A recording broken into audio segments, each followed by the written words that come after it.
Hey, welcome back to part 5 of creating our character counter app in Angular. And in the last video, if we ended it right there, that could have been it, right? We did what we needed to do. And if you don't know what the heck I'm talking about, go through the whole playlist. I put all of these videos in the playlist, and you can follow along as we make our changes. And in this series, I wanted to make the same app in 3 different frameworks. The first one being Angular, the second one ASP.NET Core MVC, and the third one we're going to make this app in Flask and just see what are the differences between the frameworks. Maybe you're indecisive about which one works for you. Something like this can help you decide once you see a little bit.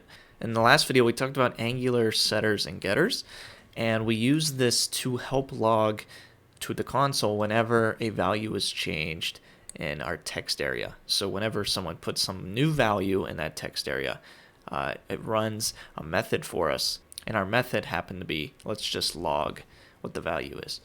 And so if we start this back up again, here it is, right? As I type, we can see the character count goes up because this is bound in the TypeScript to a property in our class, and this value is also bound to the property in the class. Rather, I guess this is bound to a property dot length of that property. But anyway, if we open a developer console here and we start typing some more, you can see that it gets logged because it fires off a method every time the setter is used.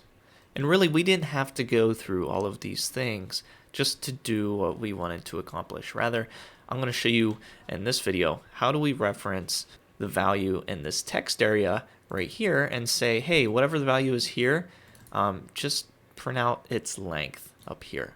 We're not going to use binding to a property in the TypeScript behind. We're not going to use setters and getters. It's simply just going to say, let's reference this, let's get the value of this, and then let's see its length. It's actually pretty simple. So if we go back and we look at the HTML of the component, instead of binding with ngModel to the property text, we're going to keep ngModel, but we're not going to use this binding syntax anymore. We're just going to say ngModel. And we're going to give this text area a reference variable. So we start that with the pound and then whatever we want to name this. I'm just going to name it text. And don't get that confused if we go back in the code behind with this text, because I'm going to remove all of this stuff right here. And now we're getting a compile error down below. It says property length does not exist on HTML text area element. And so this is somewhat right. We're missing a step. And so before, this was saying, hey, in the code behind the text property, get the length of that. But now let's just remove this for clarity's sake. We want to reference this text area, which we gave a reference variable of text. So we can say text and then dot value to get the value of this text area. And then we want the length of that value. So I'm just going to do dot length as well. And now if we look down below, it compiled successfully. And if we look at the app and we start typing, it is now getting the length of whatever value is inside this text area, even without it being bound to a property in the code behind or in the TypeScript in this class, right? Because there's nothing here anymore.